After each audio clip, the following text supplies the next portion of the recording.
Assalamualaikum warahmatullahi wabarakatuh.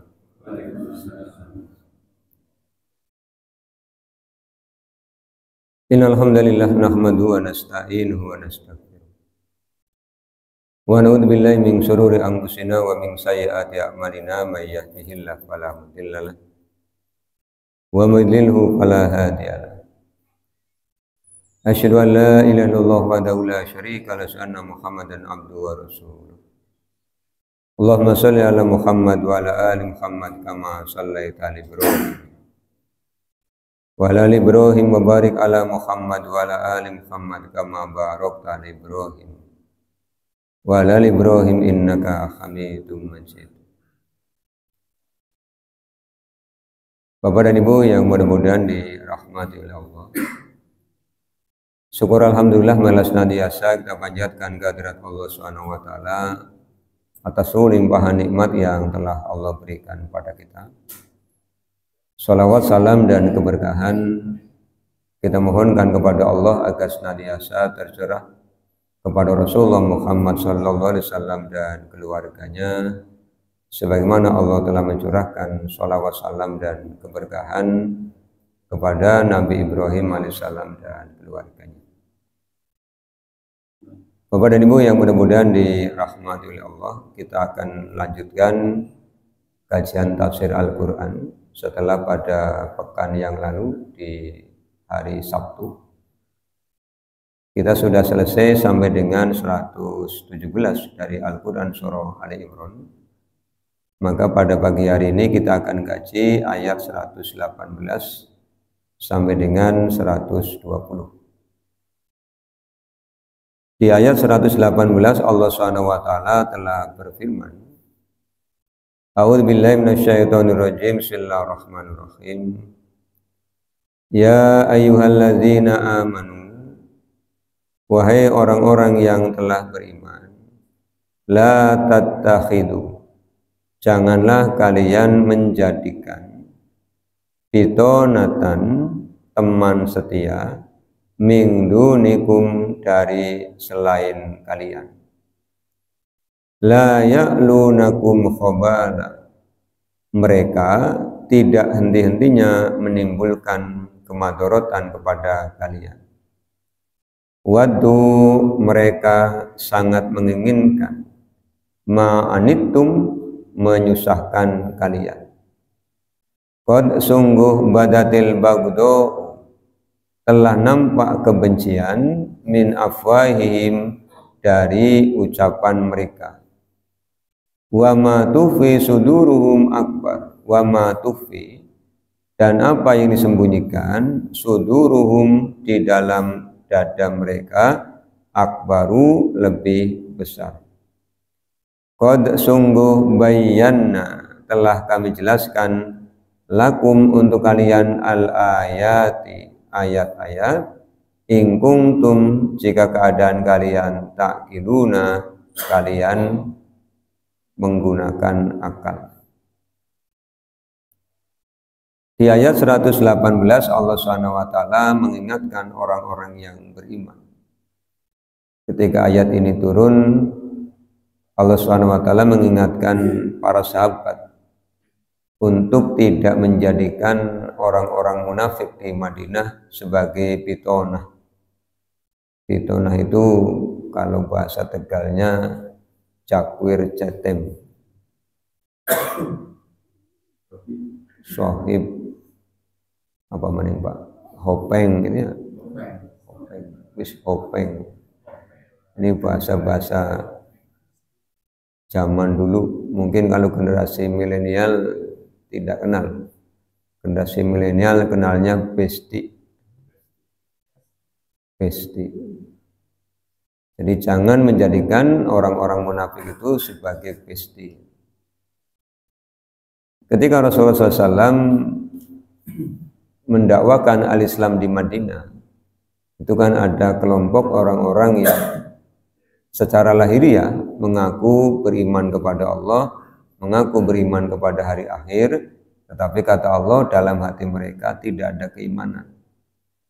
Nanti dibaca kembali di Al-Quran surah Al-Baqarah mulai ayat yang ke-8. Allah menyampaikan, wa minan nasi may yaqulu amanna billahi wa bil yaumil akhir wa ma hum bimu'minin. Ini Allah menjelaskan tentang perilaku mereka. Kalau menjumpai orang-orang dengan karakter yang suka pura-pura, maka Allah mengingatkan orang mukmin, jangan jadikan mereka sebagai bitonah, teman setia. Karena biasanya orang ketika punya teman setia, dia akan menitipkan informasi-informasi yang sifatnya rahasia. Orang kalau akrab kan tahu betul. A dengan B berteman, ya A mengetahui B, B mengetahui A. Kalau orang beriman, ya berteman setialah dengan orang-orang beriman. Karena orang beriman pasti melindungi orang beriman. Tapi kalau berteman dengan orang munafiknya akan menjerumuskan orang yang beriman. Orang munafiknya akan mencelakai orang yang beriman. Kemudian Allah SWT mengingatkan bagaimana sikap orang munafik terhadap orang-orang beriman itu. Kata Allah, la ya'lunakum khabala. Mereka itu tidak akan henti-henti untuk menimpakan kemadorotan. Jadi orang munafik itu ya pengennya melihat orang beriman celaka. Nanti Allah gambarkan di ayat 120 dari Al-Quran surah Ali Imran. Kalau kita bicara tentang kemunafikan Bapak Ibu, jadi munafik itu bisa dikelompokkan menjadi dua. Ada munafik amali, ada munafik i'tiqadi. Munafik amali itu orang-orang munafik yang cirinya disebutkan oleh Rasulullah SAW di dalam hadis. Di satu hadis disebutkan 3, di hadis yang lain disebutkan ada 4. Orang munafik amal itu cirinya amalnya itu didasarkan kepada satu kedustaan. Makanya kalimatnya ayatul munafiki salasun. Tanda orang munafik itu ada 3. Idza hadasa kadzaba. Apabila berbicara dusta. Yang namanya dusta itu apa? Antara ucapan dengan fakta berbeda. Itu namanya dusta. Sehingga Rasulullah SAW itu mengingatkan. Kata Rasulullah, iyyakum wal kadziba. Fa innal kadziba yahdi ilal fujuri. Fa innal fujura yahdi ilan nari. Jauhi kedustaan. Karena kedustaan itu akan mengantarkan kepada keburukan, keburukan akan mengantarkan ke neraka. Jadi pintu semua keburukan itu namanya dusta. Orang kalau berdusta pasti melakukan keburukan, Bapak dan Ibu, dimanapun. Kemudian tanda yang kedua, orang-orang yang munafik secara amaliyah adalah kalau berjanji tingkari. Wa idza wa'ada akhlafa. Janji itu apa sih? Ya, janji itu kalau dalam Kamus Besar Bahasa Indonesia, kesanggupan untuk melakukan sesuatu. Itu namanya janji. Pak, dolan ya ngesuk Sabtu. Ya, insya Allah itu namanya janji. Sebab sudah menyampaikan kesanggupan dengan kalimat ya, insya Allah.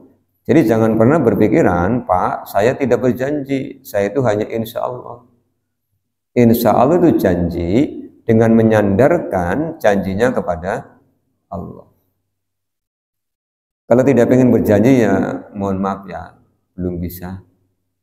Tapi di dalam hati ada keinginan, dalam hati ada cita-cita. Besok tahu-tahu ngabari, Pak, ini saya sedang OTW ke tempat jenengan. Apa sih OTW, Bapak Ibu? Kepanjangannya apa sih OTW? On the way. On the way itu apa sih artinya? Dalam perjalanannya, di atas jalan itu on the way. Ini lagi jalan gitu ya. Kemarinnya tidak berjanji tetapi ada niat. Kalau masih dalam hati namanya niat, nawaitu. Kalau sudah diucapkan namanya janji. Hati-hati dengan janji ya. Di Al-Maidah ayat 1 Allah menyeru orang-orang yang beriman. Ya ayyuhalladzina amanu aufu bil uqud. Uhillat lakum bahimatul an'ami illa ma yutla alaikum ghairu mukhillis shaidi wa antum hurum. Innallaha yahkumu ma yurid. Wahai orang-orang yang beriman, penuhi janji-janji kalian. Berarti kalau tidak memenuhi janji, bukan orang yang beriman. Bapak Ibu ya. Kemudian yang ketiga, munafik amali cirinya apa? Jika dipercaya khianat. Wa idza dumina khana. Diberi amanah. Amanah itu apa? Kepercayaan. Bisa berupa ucapan, bisa berupa barang, bisa berupa kepemimpinan. Diamanahi, melayani, malah minta dilayani, itu namanya khianat. Diberi amanah untuk memimpin, malah tidak memimpin, namanya khianat. Kalau ada tiga-tiganya, ya ini sudah lengkap. Ditambah satu, apabila berselisih dia curang. Itu tanda orang munafik. Kemudian ada munafik i'tiqadi. Munafik i'tiqadi itu lahiriahnya beragama Islam, tapi batiniahnya tidak. Di era Rasulullah SAW ada orang bernama Abdullah bin Ubay bin Salul. Ini tokoh munafik di Madinah pada abad ke-7. Dia menampakkan keimanan, tapi nanti kalau bertemu dengan teman-temannya ya, tidak mengakui. Wa idza khalau ila sayatinihim qalu inna ma'akum innama nahnu mustahzi'un. Jadi kalau kumpul dengan komunitasnya, dia jelek-jelekan para sahabat. Nah, ini adalah orang yang munafik i'tiqadi. Kalau punya teman, punya karakter seperti ini, kata Allah, jangan jadikan sebagai bitonah, teman setia. Kemudian cirinya apa orang munafik di ayat 118 ini? Yang pertama kata Allah, la ya'lunakum khabal. Tidak henti-hentinya menimpakan kemudorotan. Gampangannya begini, Bapak Ibu. Kalau gambarannya orang yang jalan di galeng, tahu galeng ya? Pembatas antara satu sawah dengan sawah yang lain. Galeng itu bahasa Indonesianya pematang. Ciri orang munafik itu kalau suruh jalan di depan ngadangi, enggang ya. Kegian gen ya malah lingak-linguk mana. Kan gawe jengkel sini guri. Kalau suruh berjalan di belakang nyerimpungi sini ngarep. Ngerti nyerimpung, Pak? Jadi ada orang jalan terus kakinya dikait dengan kakinya, itu namanya nyerimpung. Jalan yang ngarep enggang-enggong, jalan yang guri nyerimpung. Wong munafik. Ya. Tidak henti-hentinya menimpakan kemadorotan. Nanti kalau rendeng-rendeng, rada nyikut kancane bentiban solokan. Nanti kalau jalan melewati pohon, gerok-gerok pohonnya, ben banyunya pada tiba. Gampangannya begitu ya. Ini tanda orang munafik. Pokoknya dia berupaya untuk menyakiti orang-orang mukmin. Kemudian tanda yang kedua, Kata Allah Subhanahu wa taala, qad badatil baghdhu min afwahihim. Bisa dilihat, bisa didengar dari cara dia berbicara. Kalau ada orang membicarakan orang mukmin, kalau ada orang membicarakan tentang Allah, ada orang membicarakan tentang Rasul, ada orang membicarakan tentang al-Islam, nadanya penuh kemarahan, lah dia berarti munafik. Kan ada orang yang kalau lagi bicara saudara mukminnya berapi-api. Bukan berapi-api karena baiknya, berapi-api cari keburukannya. Ini tanda orang munafik. Makanya kata Allah, telah nampak kebencian di dalam ucapan mereka. Kenapa begitu? Karena orang munafik itu hatinya penuh kedengkian. Orang kalau dengki, membicarakan orang lain ketahuan. Dia lagi dengki. Kenapa? Ngomong dari A sampai Z, dari awal sampai akhir, tidak ada yang baik tentang orang itu. Jelek semua, ini lagi dengki. Sebaliknya orang kalau lagi seneng, itu kan yang dibicarakan baiknya semua, tidak ada buruk. Kemudian kata Allah, wa ma tufi suduruhum akbar. Kebencian yang mereka sembunyikan dalam hatinya, kata Allah, akbar, lebih besar. Dari ucapannya saja sudah ketahuan sedang benci dengan orang mukmin, dalam hatinya, kata Allah, lebih besar lagi. Sehingga oleh Allah kita diingatkan, sudah aku jelaskan, sudah aku terangkan kepadamu orang-orang mukmin tanda-tanda mereka. Jika apa? Jika kalian ta'qilun, memikirkan, maka jangan jadikan orang dengan karakter seperti tadi sebagai bitonah. Lalu kalau mau mencari bitonah, teman setia yang seperti apa? Ya sama-sama mukmin, yang mau watawasobil haqqi watawasobri sobri, yang mau saling menyayangi, ruhama'u bainahum. Ini orang mukmin berteman setialah dengan orang-orang mukmin. Sudah kita kaji di Sahih Al-Bukhari pada kitab iman, bahwa di antara tanda orang mukmin adalah mencintai untuk saudaranya apa yang dicintai untuk dirinya. Itu orang mukmin. 119. Ha antum ulai, ha antum, kata Allah, kalian itu, kepada orang-orang mukmin ya, ulai, mereka, tuhibbunahum, kalian mencintai mereka, wala yuhibbunakum, dan mereka tidak mencintai kalian. Karena orang-orang mukmin itu orang-orang yang mendahulukan persangkaan baik, husnudun, itu orang mukmin. Maka kata Allah, kalian mencintai mereka karena ketika mereka dekat dengan kalian, mereka menampakkan keimanan, sehingga orang-orang mukminnya memperlakukan mereka dengan penuh kasih sayang, dengan penuh kemuliaan. Tapi kata Allah, mereka sebenarnya tidak mencintai kalian. Mereka menyimpan kedengkian, menyimpan kebencian. Mereka nunggui kalian mendapatkan keburukan. Kemudian wa tu'minuna bil kitabi kulli. Kenapa orang mukmin mencintai mereka? Karena mereka lahiriahnya adalah beragama Islam, dan orang mukmin itu orang-orang yang mengimani Al-Qur'an semuanya.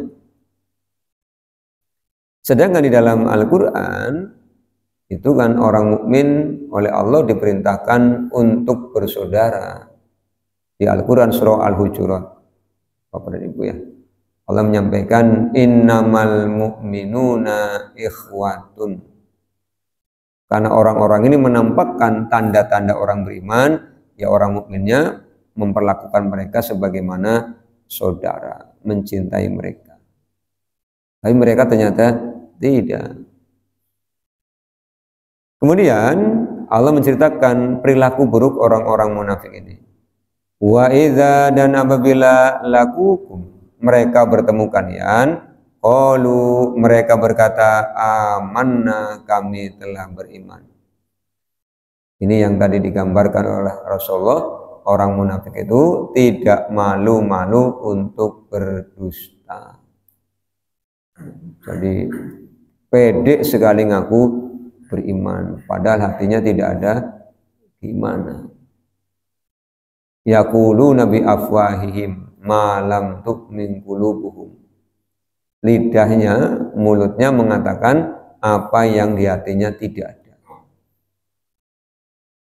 Wa idza, dan apabila khalau addu alaikumul anamila minal ghaib. Apabila mereka kembali, mereka menggigit jari saking bencinya kepada kalian. Ini makna majazi.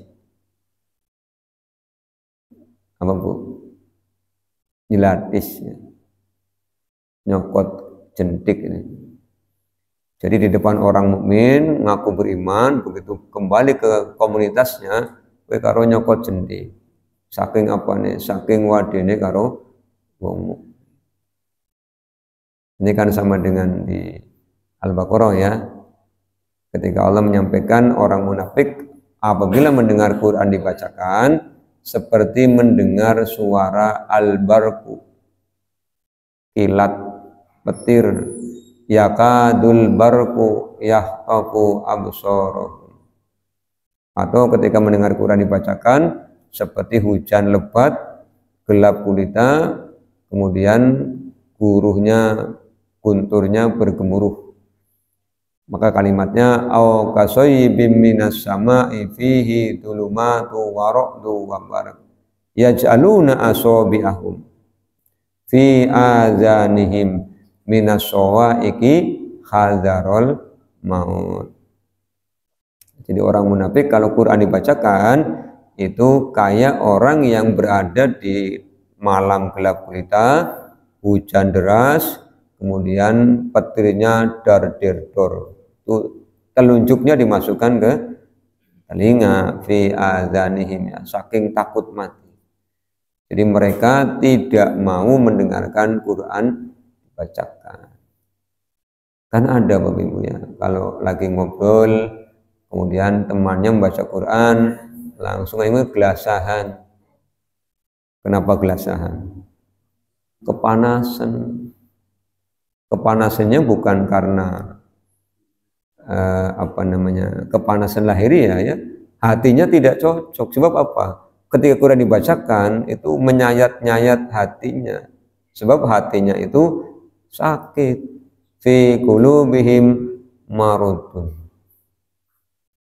Misalnya contoh, ada orang yang lagi melakukan pelanggaran makan harta anak yatim. Terus ada temannya yang cerita, aku baru ikut pengajian. Materinya apa? Dia tanya. Materinya An-Nisa ayat 10. Innal ladzina ya'kuluna amwalal yatama dzulman innama ya'kuluna fi butunihim naro wa sayaslawna sa'iro. Jebule Gusti Allah ngancam wong sing makan dunyane bocah yatim bakal masuk neraka. Nah, mulai atine jengkel. Terus takon tapi rada emosi. Kalaupun tidak, nanti berupaya untuk mengalihkan tema apa topik.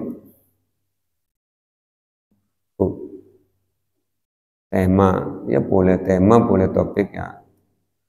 Kalau bahasa Indonesia kan ada tugas untuk kalian membuat tulisan dengan tema atau dengan topik. Ini mengalihkan pembicaraan karena hatinya merasa kayak luka tersiram air. Air biasa, tapi karena luka ya semreset. Itu hati yang sakit itu begitu. Nah, orang munafik itu seperti itu gambarnya. Kemudian Allah SWT menyampaikan, Qul, katakanlah, mutu, matilah kalian, bighaidikum, dengan kemarahan kalian. Jadi orang munafik itu hawane emosi terus Pak. Sapa baik dijengkeli, ciri orang munafik. Ana wong seneng ya jengkel, ana wong susah ya jengkel, ana wong meneng bae ya jengkel, ana wong ninggal be jengkel. Pokoknya wong munafik kuwi atine penyakitan, atine ana wulune. Iya kan, hati. Kan orang itu baik apa tidak tergantung hati. Ya. Wong kita kalau makan aja enak apa tidak tergantung suasana hati dan suasana lidah. Hatinya lagi bahagia, lidahnya lagi sehat. Ya, walaupun hanya sayur asam, tempe goreng, Masya Allah nikmatnya luar biasa. Ya. Tapi ada sate, ada ayam goreng, ada sayur, nasinya istimewa, hatinya lagi dugal, orang gelemak, iya mas, orang, ini kayak pemimpin upacara tegas semua. Kenapa mas? Aja takon-takon, jengkel. Bojone dadi wis dimasakne bisa tekan-tekan emosi. Ini orang lagi marah, hati lagi tentram, tapi lidahnya penuh sariawan, ya tidak enak. Begitu serog sayur, aduh, masya Allah, semrepet kan ini. Rasanya semrepet seperti melihat sang mantan. Ini kan suasana lidah. Nah orang-orang munafik itu karena hatinya berpenyakit, hanya tadi isinya kebencian, makanya kata Allah sudah matilah dengan kebencian. Innallaha sesungguhnya Allah alimun maha mengetahui bizatis sudur apa yang ada di dalam dada. Di dalam dada ada apa Bapak? Ada hati. Kebencian itu letaknya di hati ya. 120. Ing tamsaskum hasanatun tasukhum. Jika kalian mendapatkan kebaikan, mereka bersedih hati. SMS. Susah melihat orang senang. Wa ing tusibkum sayi'atu yafrahu biha. Jika kalian mendapatkan keburukan, mereka bergembira. SMS lagi. Senang melihat orang susah. Itu tanda munafik. Sudah berapa berarti tadi? Sudah berapa, Bu? Di ayat ini ada tanda pertama tadi, terus-menerus menimpakan madorot. Kemudian ucapannya penuh kebencian. Orang munafik benci kepada orang mukmin. Yang keempat, orang munafik tidak malu-malu berdusta. Benar yang kelima ya. Yang kelima, orang munafik itu tadi punya karakter SMS. Kalau ini sudah diingatkan oleh Allah, Bapak dan Ibu, jangan sampai 5 tanda ini ada pada diri kita. Jangan nanti pulang kemudian merasa aman. Ah, gue kan ayat cerita zaman abad ke-7, nyong tak orang. Padahal dalam hati kita ada 1, 2, 3, 4 atau malah kelima-limanya harus segera diobati. Harus segera diobati. Jangan menimpakan madorot kepada orang mukmin, termasuk kepada orang lain. Jadi kita punya prinsip hidup itu begini, harusnya, idealnya, kalau bisa dipermudah, jangan dipersulit. Pak, kula badhe hajatan, maka kula tak silaturahim ke panjenengan. Oh, si badhe napa Pak? Nganter undangan. Jenengan dia jawab, tidak harus datang ke rumah. Ini sudah sah. Jenengan kita sudah sah. Kapan sih panhajatan? Besok misalnya setelah Idul Fitri hari kelima. Oh ya, insya Allah saya datang. Ini kan memudahkan. Jangan bilang angger jenengan ora tekani omah, orang gawa undangan, orang gawa gula teh ya orang pan kondangan. Ini namanya mempersulit orang. Iya, malah sekarang canggih. Undangannya pakai apa Mas? Yang pakainya link dibuka, klik, oh digital ya. Iya, sekarang lebih canggih lagi. Tinggal klik lengkap di situ. Bahkan saking lengkapnya ada nomor rekening katanya. Iya, barangkali nanti ketika kondangan langsung sudah transfer kan ya. Iya. Kan lama-lama orang jarang bawa uang tunai begitu ya. Uangnya masuk ke dompet digital semua.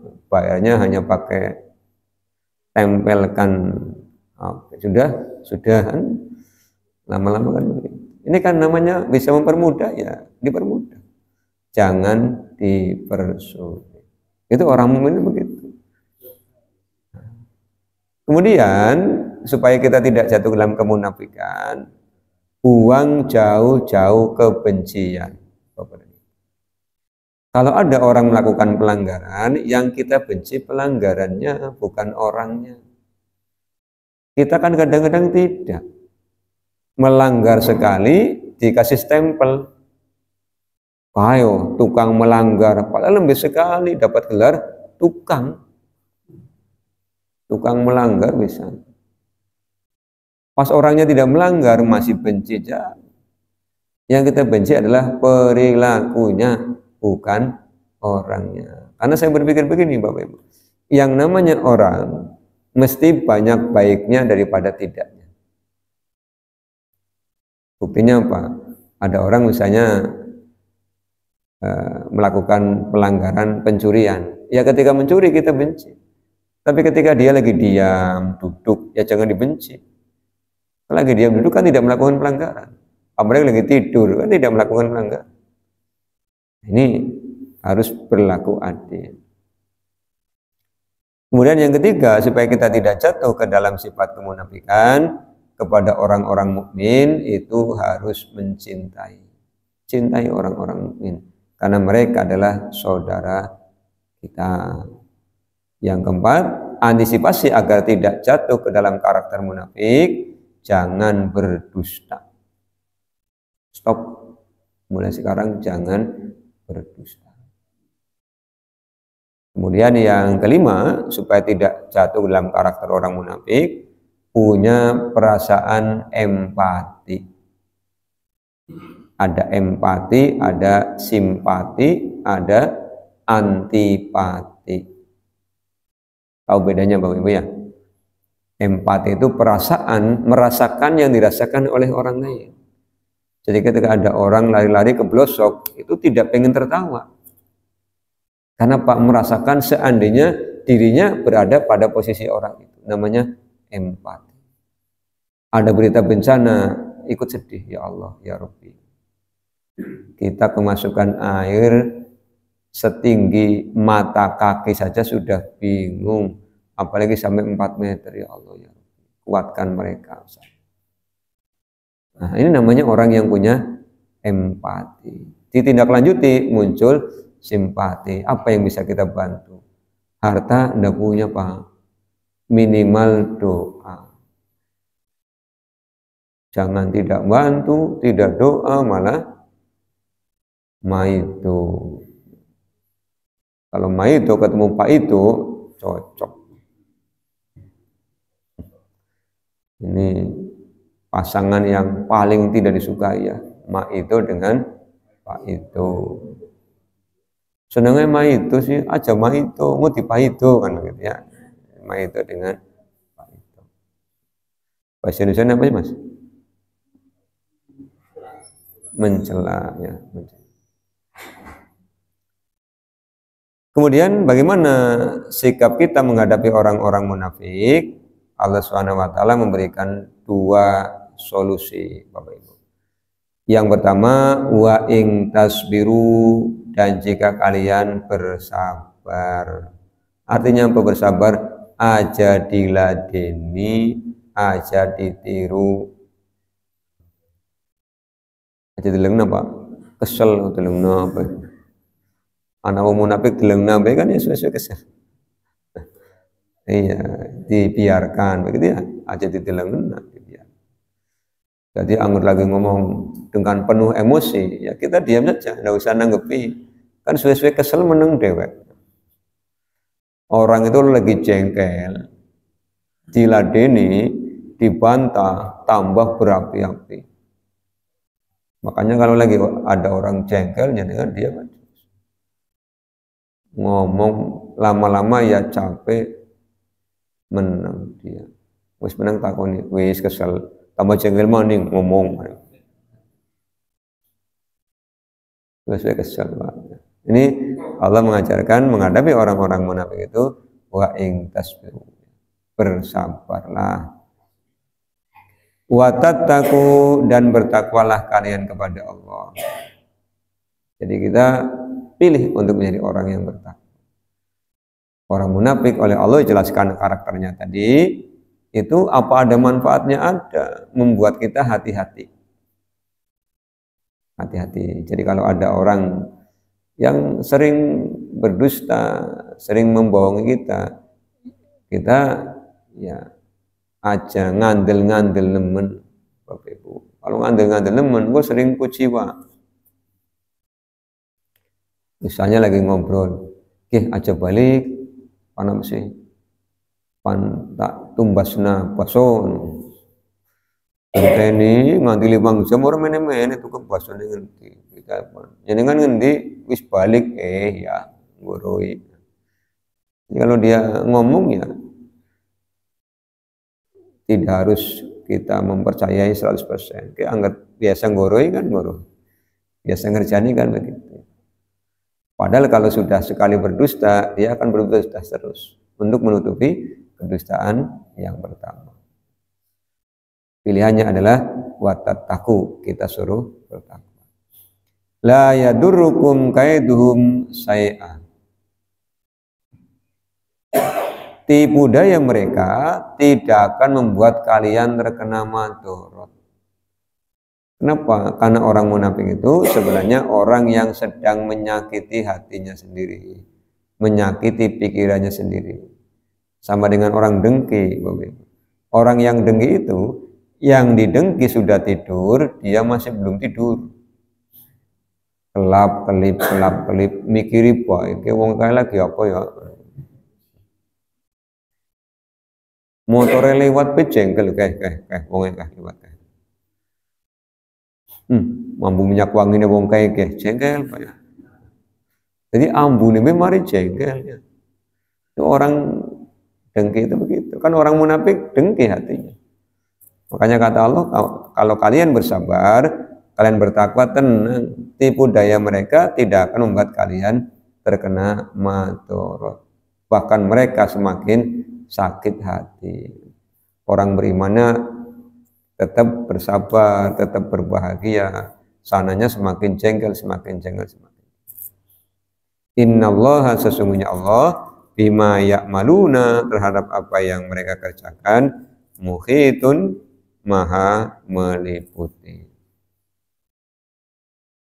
Ibnu Katsir mengutip hadis di dalam riwayat Imam Al-Bukhari dan Imam Nasai dari jalur Abu Sa'id Al-Khudri. Bunyinya begini.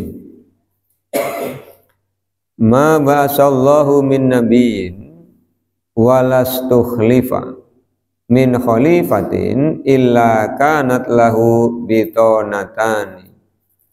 Ma ba'asallahu, tidaklah Allah mengutus min nabiyyin, seorang nabi, walastukhlifa min khalifatin, dan tidaklah menjadikan seorang khalifah, seorang pemimpin, illa, kecuali kanat, adalah lahu, dia mempunyai bitonatani, 2 teman setia.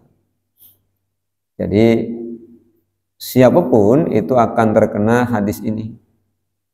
Bapak dan Ibu akan bertemu dengan karakter teman yang berseberangan. Bitonatani ya. Jadi ada 2 karakter teman yang berseberangan. Bitonatun ta'muruhu bil khairi wa tahudduhu alaihi. Bitonatun teman setia, ta'muruhu memerintahkan bil khairi kepada kebaikan, wa tahudduhu alaihi dan menyemangati atasnya. Jenengan kan hidup punya teman. Ada teman yang setia dengan jenengan, kemudian senengnya nyemangati. Jenengan cerita kayak kayung iman lagi kendor kayak si bisanya masjid park rasanya atuh teman. Temannya bilang, ini hati Pak, bayangkan, katakan dalam hati, aku mencium bau surga di masjid, kan? Ini namanya bitonah yang baik. Karena Pak memerintahkan kepada kebaikan dan menyemangati. Kemudian kata Rasulullah, wa bitonatun ta'muruhu bisu'i wa tahuddu alaihi. Ada teman setia yang tipenya memerintahkan kepada perbuatan buruk dan menyemangati untuk melakukannya. Jenengan lagi cerita, kayong iman lagi mudun ke, pan maring masjid be aras-arasan. Si kenang apa kata dia? Awak lagi ora enak. Dia bilang, ya enggak awak lagi ora enak, ora apa-apa. Pisan-pisan tau ora apa-apa. Ini malah menyemangati untuk tidak ke masjid. Kan ada tipe begitu. Dan tiap hari, tiap saat kita akan punya teman dengan tipe yang seperti ini. Lalu siapa yang akan selamat? Wal ma'sumu man asamahullah. Yang akan terjaga adalah orang-orang yang dijaga oleh Allah SWT. Kalau Nabi, Rasul kan jelas, maksum, dijaga langsung oleh Allah. Kalau kita kan tidak. Nah, maka supaya kita mendapatkan penjagaan dari Allah, kita istiqomah. Kalau lagi sungkannya datang, tadi Pak, motivasi diri sendiri. Maka iman yang dikatakan yazidu wa yanqusu, kadang naik kadang turun, kita yang jaga. Dijaga. Ini penjelasan Al-Quran Surah Al-Imran 118 sampai dengan 120. Demikian Bapak dan Ibu, kalau ada pertanyaan silahkan.